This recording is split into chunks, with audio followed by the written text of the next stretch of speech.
Mines haven't even bothered to create the necessary ablution facilities, you know, the necessary separate toilet and change rooms and so on.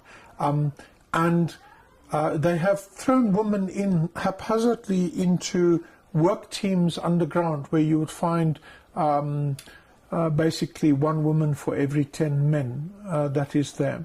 And if you've ever been underground, you will understand that there is a lot of room for all kinds of mischief and so on underground, in dark spaces, around dark corners and things like that.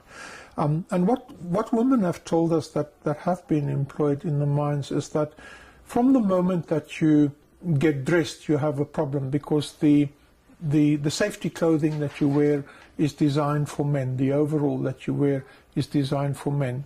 So, for example, when you have this overall on and you want to go to the toilet, basically, if you're a woman, you have to almost completely undress. What happens is that the men think that, in their way of thinking, because of the traditions of the mine, they think that women will slow down the work. So they exclude women from, for example, the blasting teams and the rock drill teams that are right up front. Those guys can make quite big bonuses. Okay, so you get excluded from those jobs which could actually get you to bonuses.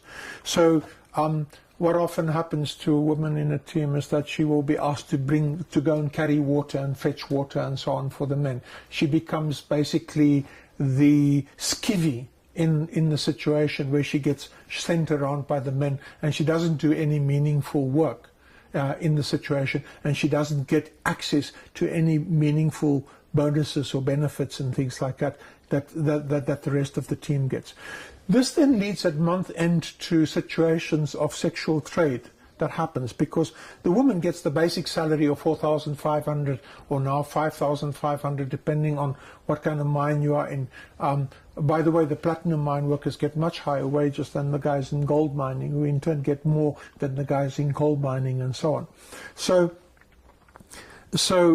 what happens then at the end of the month is, if the woman wants to increase her income, she becomes involved in sex trade.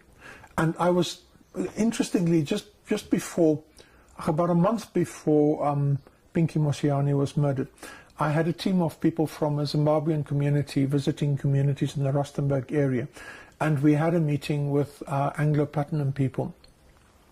And the human resource manager told me that, and everyone was witness to this who was in that particular meeting, he said that the situation is so bad by month end that you actually have to look out where you put your feet, because there's so many condoms and things lying around underground. An NUM shop steward also told me that if you look at the conveyor belts coming up in the morning with the ore, it's interspersed with condoms lying all over the place. Know more about your world.